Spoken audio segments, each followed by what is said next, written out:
everybody, welcome to Small Talk Japan. On this show, we talk about all things Japan in English. My name is Michi, and these are my co-hosts. Natsuki. And Alex, hey, what's up? Today, we're going to talk about higher education in Japan. And it's kind of a question that's been asked to us by our viewers. And it's actually something that I've been wanting to talk about, especially since Natsuki has graduated from university in Japan, unlike myself and Alex. I went to American University. Alex went to English University. But Alex has two children who are currently in the education system, not university yet. But I think this is going to be kind of an interesting, hopefully positive conversation about the higher education system here in Japan. So first, Natsuki, I want to throw this to you. In Japan, what's the image of higher education in Japan? Make me silent. Is it like a positive image? Is it a negative image? I don't know, but I know that people say that entering university in Japan is very difficult, but graduating university in Japan is so easy. Do you think that's true? Because you graduated from a Japanese university. I did. Was it easy? I guess, because I could do it. I didn't really study, actually. Yeah, so that's true. I have a lot of stats in front of me, but I just from memory, I think that the number of students who graduate university after entering is somewhere north of 90% in Japan, whereas in the West, it's somewhere around 54%. Yeah. So they got to kick out if they can graduate university. Drop out. They drop out. Mm. Alex, really quick, let's talk about England because I don't know anything about the English higher education system. How is it like different compared to Japan? So in England, like you do exams called GCSEs at 16, usually, 10, 12 subjects, something like that. Are those like the SATs? I guess. I don't really know much about the American system. Do you get like a score? You get like a grades A to E or F or something like that. And then those grades allow you to go to sixth form college where you do A-levels. So that's 3 subjects. Some people do optional extra ones as well. Wait. So wait. In America, you graduate high school at 18, then you go to university. I think it's the same in Japan. In England, you say you go to college first? So till 16, you go to secondary school. A secondary school. That means junior high school? Like high school, junior high school. Oh, okay. Yeah, and then from 16 to 18, you go to sixth form college. Can you say that word again? Sixth form, it's called. Sixth form? Sixth form, yeah. A sixth form college? Yeah. Okay. So we had, in my school, it was a private school, so we had like lower sixth and upper sixth. So 2 years in the sixth form. So why is it called sixth form? Is there 6 classes or something? Because below that is years 1 to 5. Oh, I see. Okay. And then you do 3 subjects, so you specialize a bit more. Some people do optional ones, like I said, and then your A-levels determine which universities you'll be able to go to. Okay. So, if you study, for example, history, English literature, and I don't know, another arts subject at A-level, you'd be, in a better position to apply for a kind of social sciences degree or a history degree or some sort of liberal arts degree or something like that. So your A-levels really determine what university you go to. And, the top level universities, Oxford, Cambridge, those kind of places, you've got to be A or A star, the very highest grade to even be considered, really. It's very, very competitive, very difficult to get in. Tell me about university. Is it 4 years then? 3 years. 3 years? Yeah, 3-year university course. So there's no compulsory modules like there are in Japan. So Japan, you have to do like English, you have to do maths, I believe, as well, right? Yeah. We don't have any of that. It's 100% specialized, and then you have... So you don't have your core credits at all? No. So it's just the main course that you're on. You have optional electives as well that you can do to earn, points towards your degree. So, I did economic and social history as my main degree. And then for elective courses, I did things like, all kinds of stuff, modern cinema. I wanted to do Japanese language. They didn't offer it. But they told me no. They told you no? Yeah, because my grades in French weren't amazing. And they were like, well, French, you kind of suck at French. And that's closer to English than Japanese. Yeah. So you've got no chance in Japanese. So I was a bit disappointed by that. But obviously now, come on, bring it on. You know what I mean? Well, to be fair, I got shit grades in Latin, which was actually, I think, more closer, because my major, we'll talk about that in a minute, but I got shit grades in Latin because I don't do declensions very well. Like, they just like, I'm like, why did you make the system? But like in Japanese, I got great grades. But I was also studying Japanese from like 14, so. Right. Yeah.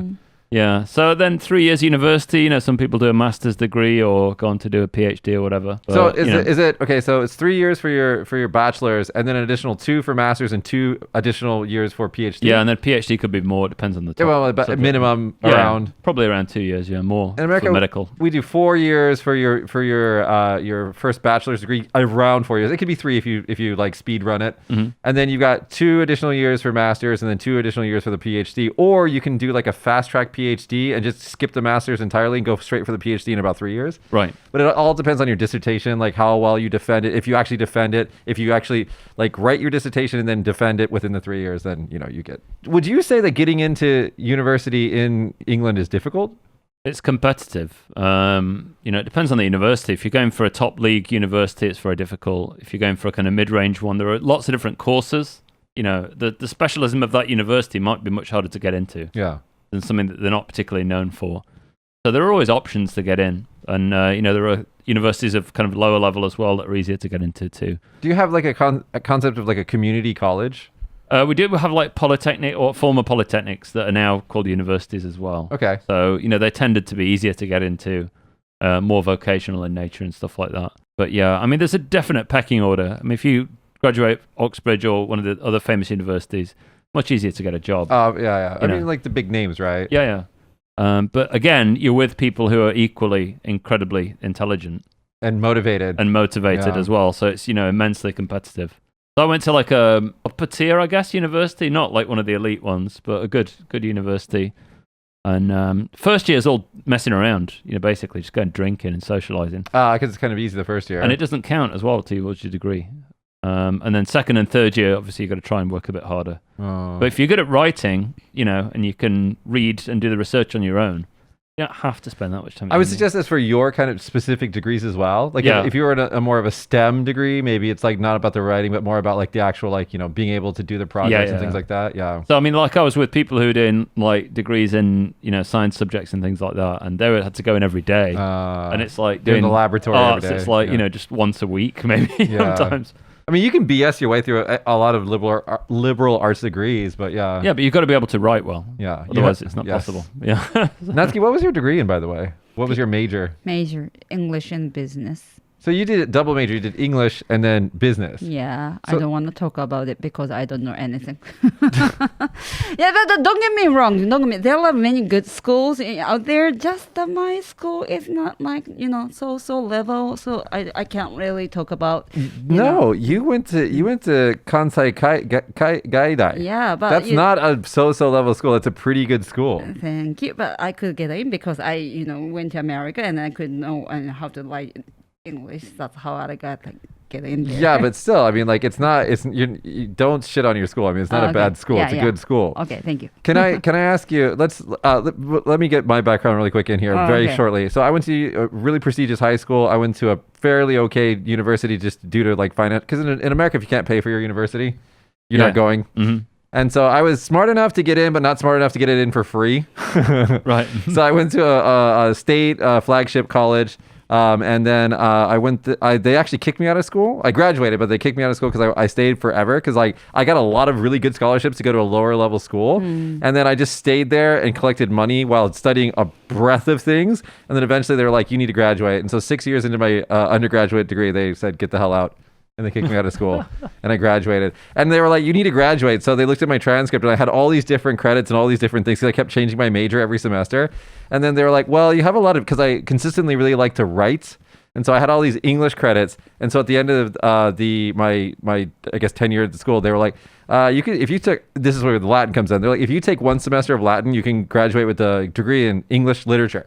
I was like, "Okay, let's do that." So that's what I did. But if you Right. look at my transcript, it's like, why were you taking all these like math classes and you took physics over here, you took economics and you took like design and film, and what are you doing? And I was like, because I just kept changing my major. It's possible. You can change your major. Yeah. Cool. Why? You can't change your major in Japan? I don't think so. I don't think if you choose once, you can have to stick with it. I guess. Sounds like Japanese business policies. It's like, let's decide Maybe. everything before we know what's going on and You stick can with it. Change it in Britain as well, but it's hard. It's not easy to do. Dude, And I don't think they'll let you keep going as well. You've got to get out, I get a piece of paper from the current major, walk it over to the next major, and give it to them, and I'm changed every semester. It's great. Sounds good. I made thousands of dollars going to school. And then on top of that, I had a full-time job working for Cirque du Soleil. It was awesome. Yeah, which department you go to at the time when we enter the university? Yeah, well, you're supposed to do that too, as like in America, but like you can go in undeclared, like I did. No. I started off as a business major, and then I went undeclared, and I went film and all these other things. So how about Japanese universities then? Back Yeah. on the topic. What's the Yeah. system in Japan? Yeah, so you go to high school for 3 years, right? Yeah, high school for 3 years. And then do you have tests? Yeah, like at the time we call center test. center test that we take, and I went to the private school because private university because I couldn't get in the national universities. So let's talk about this. So there's the Okay. two types of universities, right? There's the public and the private Yeah. universities. What's the difference between the two? Of course, there are some good private universities. Keio, is that private? Yeah, Keio is a private, and then Waseda or Jochi or things like that. There are some good, what we call good universities in private school in Japan, and then also like every prefecture has one public university, and then their school fee is very cheap, and then their education level is some of them are very good. Like Tokyo University is the top university, of course, and then that's the public school, but every prefecture has like public university. Smart kids go to public universities. So it's not only cheaper, but they're maybe a little bit better in general. Yeah. In general, like you said. Isn't that the... sorry. It's weird because like the private schools in Britain tend to be higher ranked, right? Is Oxford? Because that's the top, right? Oxford and... Well, they don't have the public and private system for university, I don't think. Oh, really? It's not like that. I'm not sure how it works. I believe they're all privately operated. What's the image of good universities in Japan? In Japan, which Can you universities? name? Yeah. Todai, Kyodai, so Tokyo University, Kyoto University, Waseda, Keio. Okay, and then Tokyo University and Kyoto University is a public one, and Waseda and Keio are private. Yeah. Yeah, Jochi? but honestly, Jochi is Sophia. That's Sophia. That's a private one. I have a good image of Sophia, not because I knew about it before I came to Japan, but because I met graduates of Sophia, and they were very clever. Yeah, but Keio and Waseda And funny. are actually rank of the university. Keio and top are much better than Jochi. So let's just get into the ranking of things. Like there's global rankings of university. You can find the list if you guys Google it. I think Todai was 47 on when I looked it up. That's shocking, actually. So I didn't know that. Abe, the former prime minister, had a policy that he introduced. I think I don't know, just like the middle of 2010s, like 2015 or something like that. And he's like, by the end of the 2020s, we want to have 10 universities in the top, tiers of the university ranking. It's not happening. It's actually going in the opposite direction. But the country that looks like they're actually going to do that is China. And what China has been doing that Japan has not been doing is they've been pushing not only like international students, not only are they pushing STEM, but they're also pushing a lot of research. You see a lot of research and publishing happening from Chinese universities, and it's pretty good top level stuff. Whereas we see a lot of publishing happening from like Todai and like other like elite Japanese universities. But if it is published, if they do any publishing, which if you guys don't know anything about universities, if you don't publish, you don't get recognition for anything. Like universities just want the professors to publish. They push so hard for that because that's where all of their grant money comes from. It's where their prestige comes from, all of that stuff. The Japanese universities, if they do publish, they always publish in Japanese. And that doesn't count towards global rankings of university. Well, what we'll do is do the first page of any report, The abstract. whatever, the abstract in English. Or they pay somebody to translate it. Yeah, it's to translated English. usually, and it's usually translated quite badly. Yeah. And then the content is all in Japanese. So getting anything peer-reviewed means it has to be translated completely. Yeah. And people just don't have the time to do that. Why is it happen? Like if we pay to translate somebody should make a good one. The problem is that the professors who are actually making the reports should be making their own reports in English. Okay. But their English level is too low because the Japanese education system for English in Japan is pretty crap. And so they can't write their own papers in English. Yeah. Why can Chinese people do that? Because they're trained for it. Train for it. If you look at if you just look at like education, I mean, this is true for even America. If you look at the number of engineers in Japan versus the number of engineers in China, it's like this. They have way more engineers in China than they do in any other country because they just have 1 billion people. They just have billion people, and Right. we have few people. But not only that, the universities, there's a lot more competition once they are like in school, once they're in the universities, like they're fighting to get to the top. I see. Whereas, as we were talking about this a little bit before the show, but I think a lot of the reason why you see all these problems in the university here is just the fight. Like the Japanese population, the fight in them is just leaving. I think a lot of people say that Japan's got a small population. That's not It's true not at true. all. England has what, 36 million? No, it's half of Japan, so 60 60. million. Australia is 30 something, or maybe Canada. Canada's like 30 something or something like that. You guys are like 60 something. 60. Right, dude. Japan's 120 million. 100 and almost 30 million Yeah. people. Double the That's nuts. size. Yeah. I think in global ranking, it's like number 6 or something like that for population. Really? Josh, if you can pull that up. Yeah, Russia Yeah. doesn't even have that. I think we're near Russia in population. Japan is number 11. And Yeah. where's Russia? Russia is number 9. Okay, so Yeah. just go like the first 10. Just go down the list. It's got China, India. China, India, United States, Indonesia, Pakistan, Brazil, Nigeria, Bangladesh, Russia, Mexico. Mexico, then Japan. So I mean, it's if you look at the universities, for example, and like Where's England? England. England's way down on the list. They've got like 60 million people.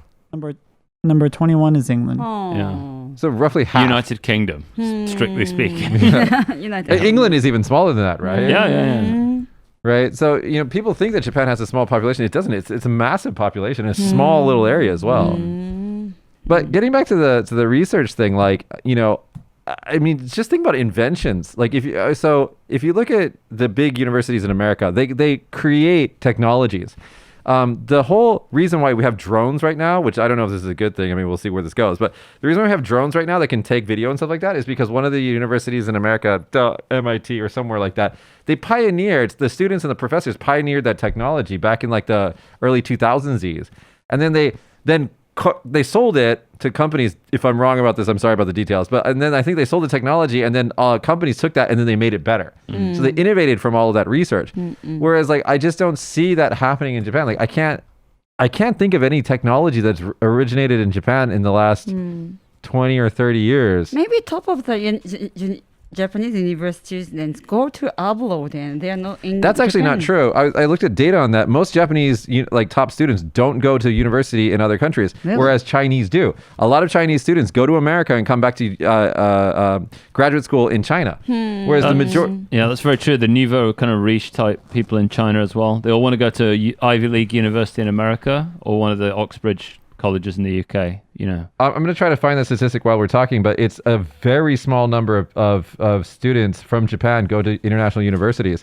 And I think that the reason is mostly just because of the language. And it's just it's not only just the language, it's also like maybe the fear of going abroad or something like that. I'm not sure, but I think another thing is like getting a job after university as well, because the Japanese system does, put you in this machine where you're placed at a company or whatever. Yeah. And if you've come from a foreign university, it's probably harder to get accepted by a Japanese company, even if it's somewhere really impressive, right? so here's I got the stat. In 2017, right?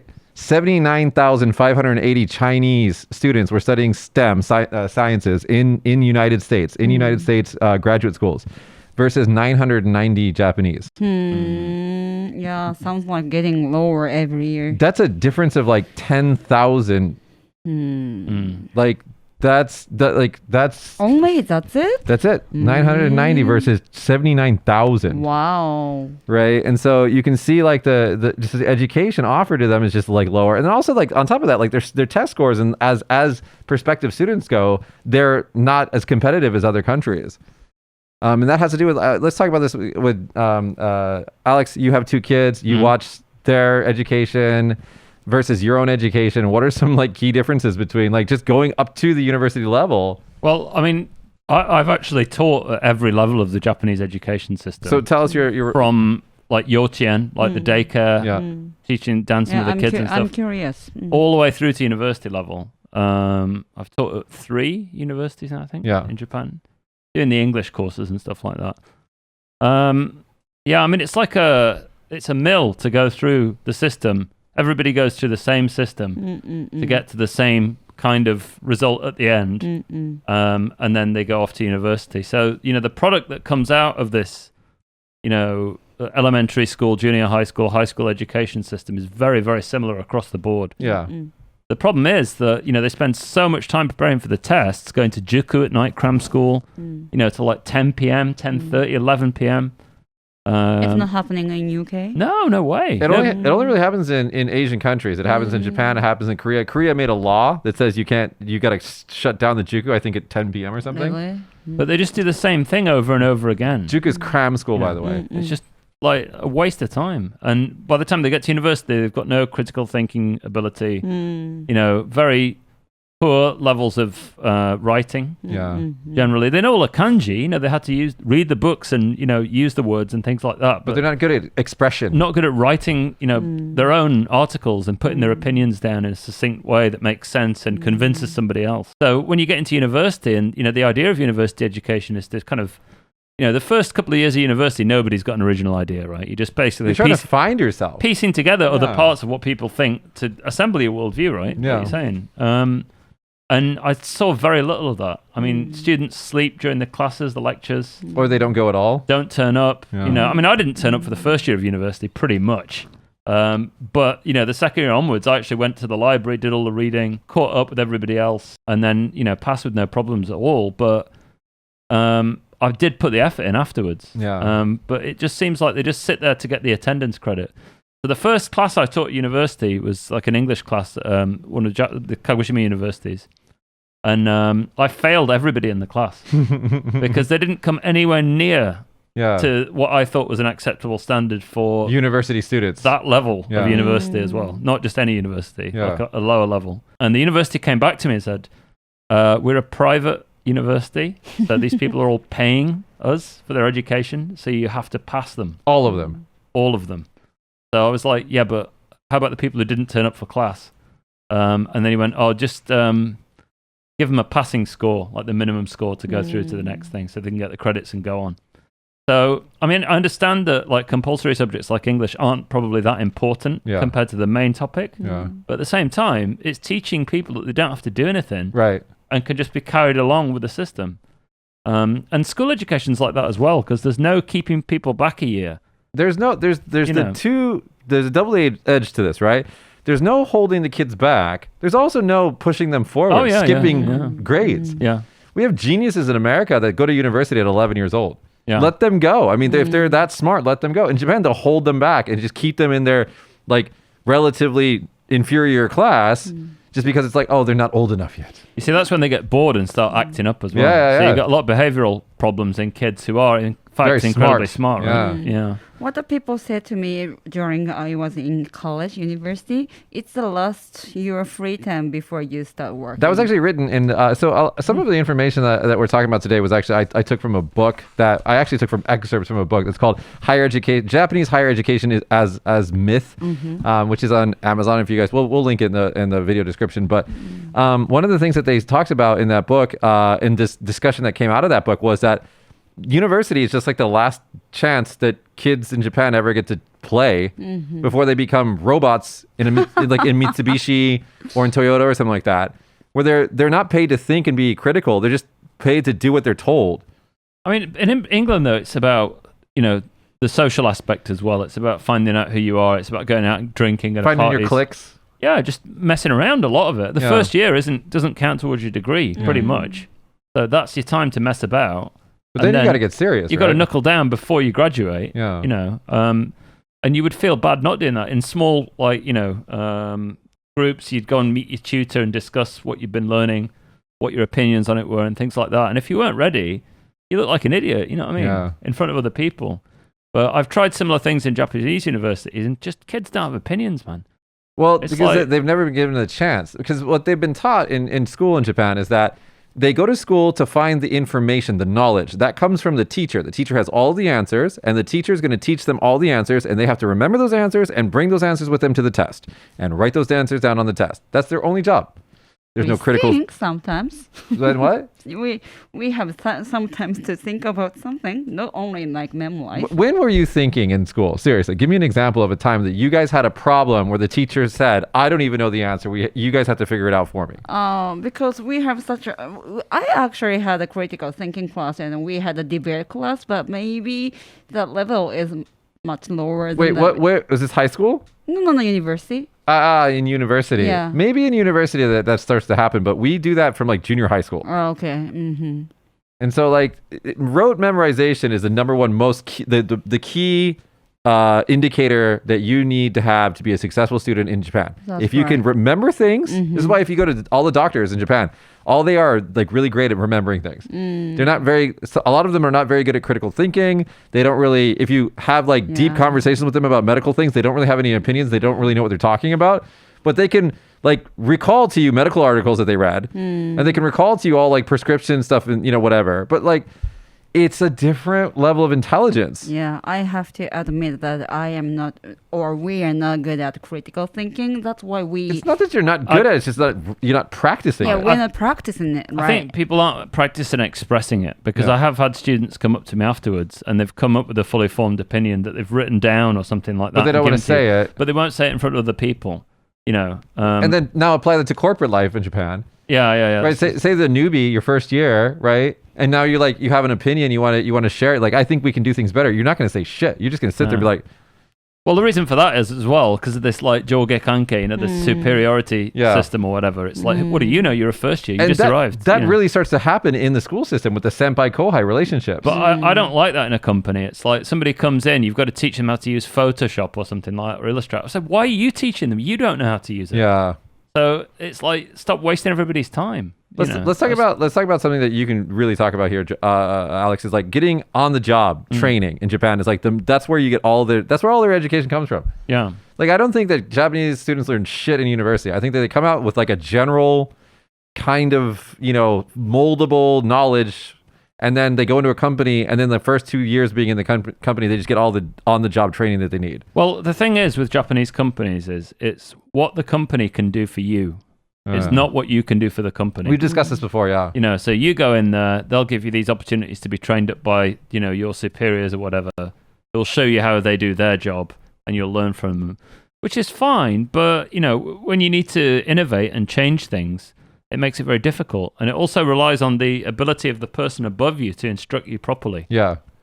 Sometimes that works, sometimes it doesn't. I mean, in a university setting, like you can choose your professors, you can fire your professors, but if you go to if you're like a supposedly fully cooked 24-year-old and you're in a company and like your senpai is shit at what he does, you're not going to learn anything. Yeah. But you're already entered the company, and traditionally in Japan, like you stay in the company for life. I mean, that's changing obviously now, but surprisingly though, a lot of companies do have fairly, generous budgets and things like that for education. But people don't use it.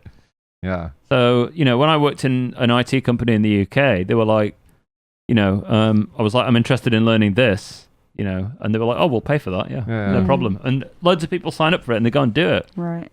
Somebody said they wanted to learn French because we were being bought out by a French company. Yeah. So they were like, right, we've got free French classes now every lunchtime. That's Anybody nice. who wants to do it, go. That kind of thing. And Japanese companies are willing to do that as well.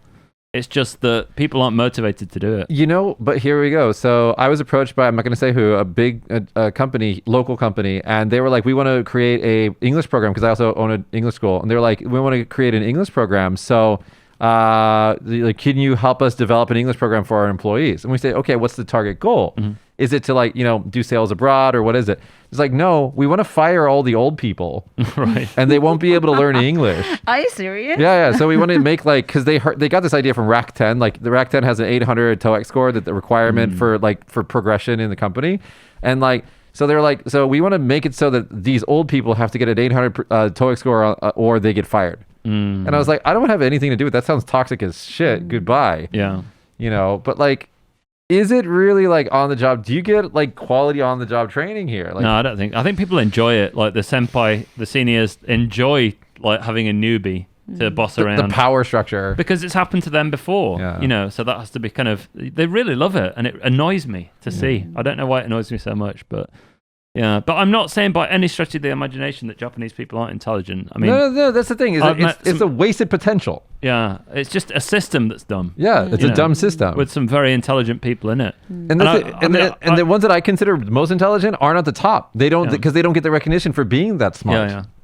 I mean, I've met some fiercely intelligent people, who I've not been able to keep up with. And I've met some You know, fiercely by any with stretch of the imagination. dumb people who Yeah. have positions that they should never have been Well, that's awarded. true as well. Yeah. And you're like, why are you here? It's like, oh, I was the oldest one left. It's like, Yeah.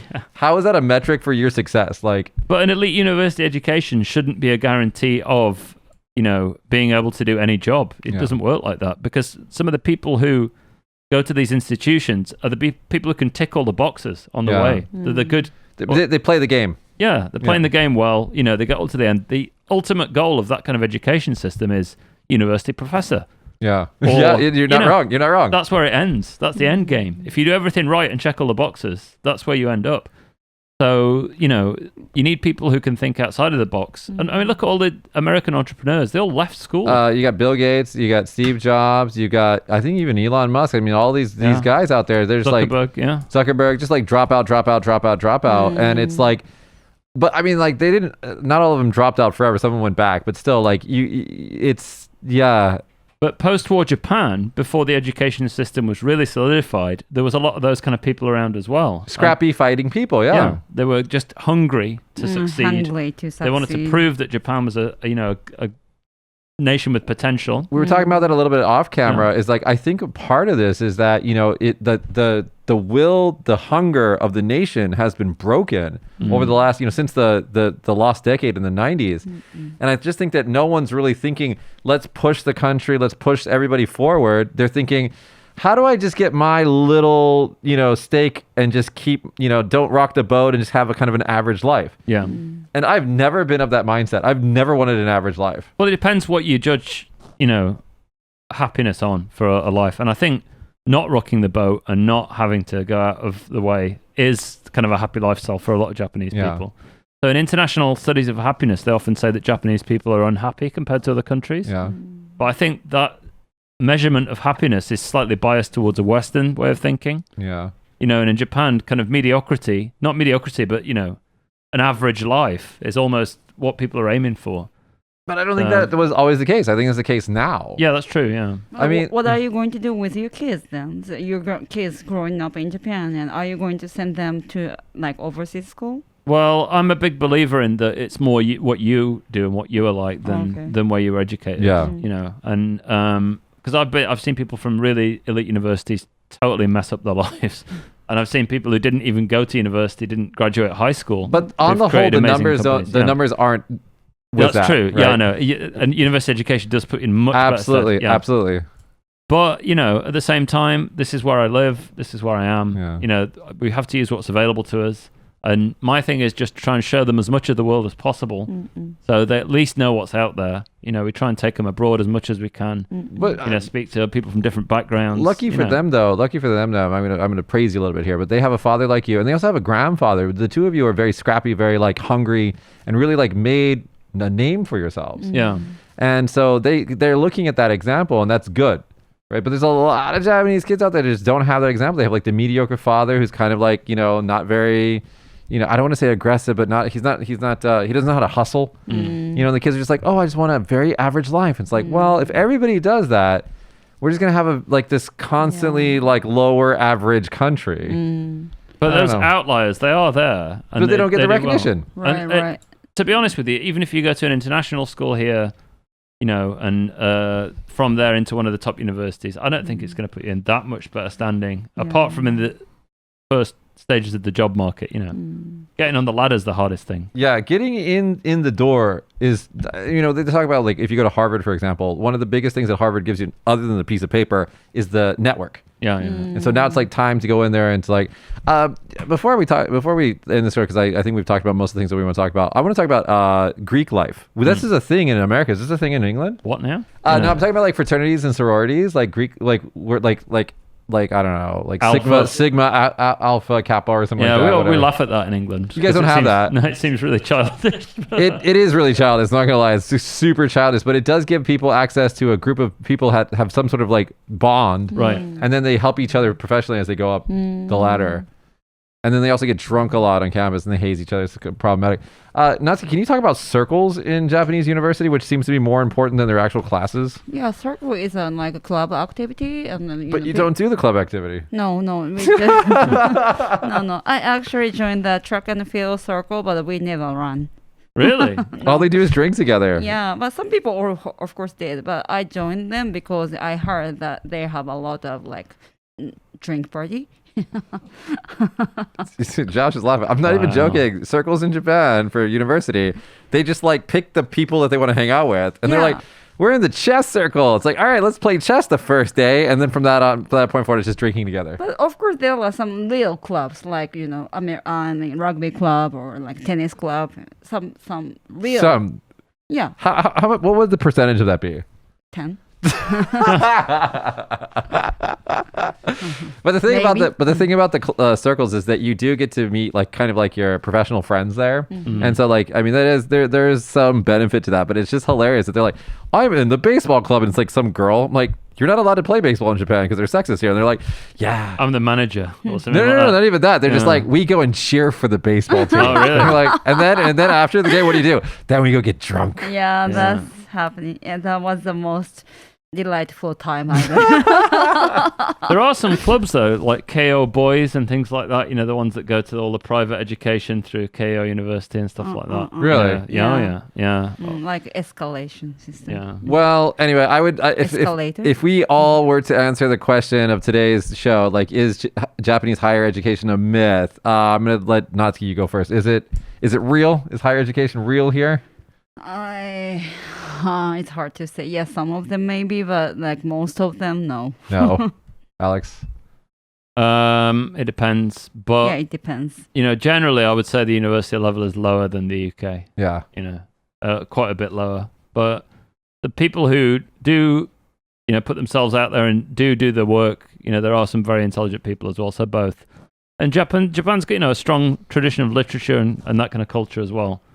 So you've got to look at those sides of it as well, and balance it out. But I think on general, people aren't pushed anywhere near as much as they could be. I would suggest, if I were to answer the question, I would say that the Japanese university system has a really good potential to be reformed. And it really really needs to be reformed. Yeah. Because it produces a lot of useless people that don't know how to do anything, and then they have to go get educated by a company. And I don't think that that's a good strategy going forward. I think that you need to have more independent, critical thinking people to move into the digital future, because it's just not going to work. Critical thinking, that's the hard one. You can't expect to educate someone like you did in the 1960s to work for Toyota today and expect that those people are going to carry the nation forward, because it's not going to happen. All right, guys, that's been our episode today. If you guys have any comments, I mean, we've said some salacious things today, so if you have comments or opinions of your own, please leave us a comment.